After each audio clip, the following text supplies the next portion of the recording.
మంచి ఫ్లేవర్‌తో పూసలాంటి కమ్మనైన నెయ్యిని ఇంట్లోనే చాలా సింపుల్‌గా ఎలా చేయాలో చూపిస్తాను. పాలను బాగా కాచి తోడు పెట్టుకుంటే పెరుగవుతది. ఆ పెరుగుని 2, 3 గంటల పాటు ఫ్రిడ్జ్‌లో పెట్టుకున్నామంటే చక్కగా పైన మీగడ ఎక్కువ కట్టిద్దండి. ఇలా 15 రోజుల పాటు కలెక్ట్ చేసుకున్న ఈ మీగడని మిక్సీ జార్‌లోకి వేసుకొని వీలైతే కొన్ని వాటర్‌ని వేసుకుంటే చక్కగా వెన్ననేది రెడీ అవుతది. ఈ వెన్నని ఇప్పుడు 2, 3 సార్ల వరకు కడిగారంటే మంచి ఫ్లేవర్‌తో టేస్ట్ చాలా బావుంటుందండి.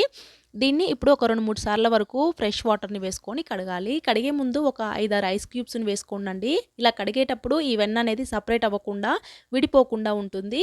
ఇలా 2 సార్ల వరకు కడిగిన తర్వాత స్టవ్ పైన పెట్టుకొని ఈ వెన్న అనేది బాగా కరిగిపోయి నెయ్యిలాగా ఫార్మ్ అయితదండి మనకి చక్కగా. దగ్గరుండి బాగా కలుపుకోవాలి. అప్పుడప్పుడు పొంగిద్దనమాట. సో, ఇందులో కొంచెం మెంతులు వేశారంటే టేస్ట్ చాలా బావుంటుందండి. మెంతులు లేకపోతే తమలపాకు కూడా వేసుకోవచ్చు. మరి మీరు పాలతో మీగడని నెయ్యి ప్రిపేర్ చేస్తారా? పెరుగుతో మీగడని నెయ్యి ప్రిపేర్ చేస్తారో కామెంట్ చేయండి. పెరుగుతో మీగడే టేస్ట్ చాలా బావుంటుంది.